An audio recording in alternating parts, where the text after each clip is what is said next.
در زمینه صنعت آب و برق شما دیدید سدهایی که افتتاح کردیم، تصفیه‌خانه هایی که افتتاح شد.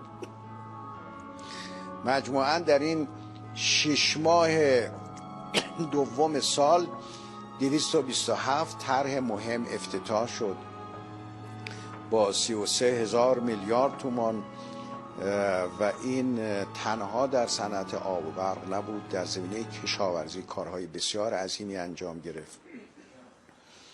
امسال علاوه بر محصول گندم ما، محصول برنج ما هم بی‌نظیر